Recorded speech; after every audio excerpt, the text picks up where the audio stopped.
જય શ્રી કૃષ્ણ મિત્રો, સ્વાગત છે તમારું જય શ્રી કિચનમાં। તો આજે આપણે બનાવીશું કચ્ચી દાબેલી। તો દાબેલી બનાવવા માટે અહીંયા મેં બધી જ સામગ્રી લઈ લીધી છે। તો આપણે બધી જ વસ્તુ જોઈ લેશું। તો અહીંયા સૌપ્રથમ મેં બાફેલા બટેકા બાફી લીધા હતા અને મેચ પણ એકદમ સરસ રીતે કરી લીધા છે।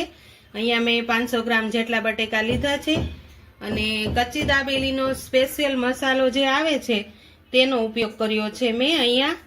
અને તેમાં આપણે બધી જ મસાલા સિંગ લીધી છે, ઝીણી સેવ અને દાડમના દાણા, અહીંયા લીલી કોથમીર, ડુંગળી અને જે સ્પેશિયલ કચ્ચી દાબેલીના પાવ આવે છે મોટા જમ્બો તેનો જ ઉપયોગ કર્યો છે મેં। તો હવે સૌપ્રથમ આપણે દાબેલીનો મસાલો બનાવી લઈશું। તો અહીંયા મેં એક પેન મૂકી દીધું છે। હવે તેમાં આપણે 2 મોટી ચમચી જેટલું તેલ એડ કરીશું। તો આપણું તેલ અહીંયા સરસ રીતે ગરમ થાય પછી આપણે તેમાં મસાલો એડ કરવાનો છે।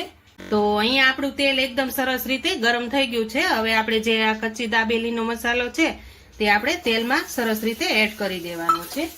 તો આ રીતે ગરમ તેલમાં એડ કરવાથી મસાલો ખૂબ જ સરસ સ્વાદિષ્ટ અને ટેસ્ટી બને છે। તમને જો મારી રેસીપી પસંદ આવતી હોય તો મારા વિડીયોને એક લાઈક તો જરૂરથી કરજો અને તમારી ફેમિલીમાં મારી ચેનલને શેર જરૂરથી કરજો।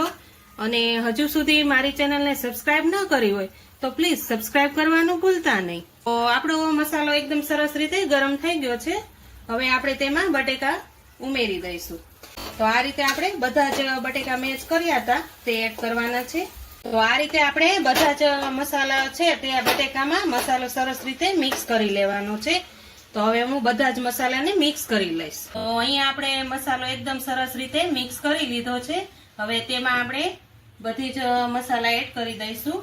અહીંયા જે મસાલા સિંગ છે તે એડ કરશું, થોડીક ડુંગળી એડ કરશું અને દાડમના દાણા એડ કરશું અને ઉપરથી આપણે લીલા ધાણા એડ કરી દઈશું। આ રીતે મસાલા બધા જ મિક્સ કરી લઈશું આપણે। હવે બધા જ મસાલા મેં એડ કરી દીધા છે। હવે આ રીતે આપણે બધા જ મસાલાને મિક્સ કરી લેવાના છે। તો આ રીતે આપણે જો બધા જ મસાલાને એકદમ સરસ રીતે મિક્સ કરી લીધા છે। હવે આ મસાલાને આપણે આ રીતે એકદમ સરસ રીતે પાથરી દેવાનો છે।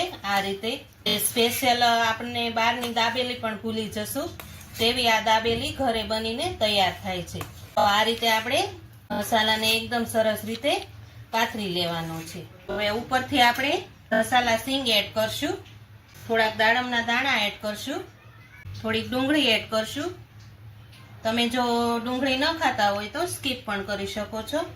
ઉપરથી લીલા ધાણા એડ કરશું। તો અહીંયા આપણો દાબેલીનો મસાલો એકદમ સરસ રીતે તૈયાર થઈ ગયો છે।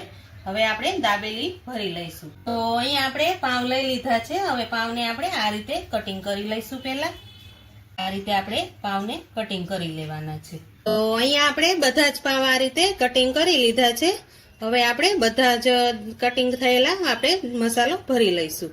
તો અહીંયા આપણે પહેલા સૌપ્રથમ આંબલીની ચટણી આ રીતે, હવે તેમાં આપણે ગ્રીન ચટણી એડ કરીશું। આ રીતે ગ્રીન ચટણી અને આંબલીની ચટણી બંને લગાવી દીધી છે। હવે આપણે મસાલો ભરી લઈશું। તો આ રીતે આપણે જે મસાલો દાબેલીનો બનાવ્યો છે તે આ રીતે આપણે મસાલાને ભરી લેવાનો છે। તો આ રીતે મેં મસાલો ભરી દીધો છે। હવે તેમાં આપણે દાડમના દાણા એડ કરીશું, મસાલા સિંગ એડ કરીશું, ડુંગળી એડ કરીશું। હવે તેમાં આપણે ફરીથી મસાલો એડ કરીશું। આ રીતે આપણે ફરીથી મસાલો એડ કરી અને પેક કરી દઈશું। તો આ રીતે આપણે બધી જ દાબેલીને ભરી લઈશું। તો અહીંયા આપણે બધી જ દાબેલીમાં મસાલો સરસ રીતે ભરી લીધો છે। હવે આપણે દાબેલીને શેકવાની છે। તો અહીંયા મેં એક લોટી લઈ લીધી છે। હવે તેમાં આપણે થોડું તેલ એડ કરી આ રીતે લગાવી દઈશું અને આપણે દાબેલીને શેકી લઈશું। તમે બટરમાં પણ શેકી શકો છો, મેં અહીંયા તેલનો ઉપયોગ કર્યો છે। તો આ રીતે આપણું તેલ થોડુંક ગરમ થઈ જાય પછી આ રીતે આપણે બ્રેડને મૂકી દેવાની છે। તો આ રીતે આપણે 2 દાબેલી સરસ રીતે શેકી લઈશું। તો આ રીતે પાછું આપણે થોડુંક તેલ એડ કરશું અને બીજી બાજુ પલટાવી અને આપણે શેકી લઈશું। તો અહીંયા આપણી દાબેલી એકદમ સરસ રીતે શેકાઈ ગઈ છે। હવે તેને આપણે નીચે લઈ લઈશું। અહીં આપણે સેવ લીધી છે તેમાં આ રીતે આપણે સેવમાં લગાવી દઈશું। તો આ રીતે આપણે દાબેલીને એકદમ સરસ રીતે સેવ લગાવી દેવાની છે। તો આ રીતે આપણે હવે બધી જ દાબેલીને શેકી લઈશું. તો અહીંયા આપણે સરસ રીતે બધી જ દાબેલી શેકી અને તૈયાર કરી લીધી છે. હવે આપણે એક સર્વિંગ પ્લેટમાં લઈ લઈશું. તો અહીંયા આપણે સર્વિંગ પ્લેટમાં લઈ લીધી છે. આપણી કચ્ચી દાબેલી એકદમ સરસ રીતે તૈયાર થઈ ગઈ છે, ગ્રીન ચટણી સાથે અને આમલીની ચટણી સાથે.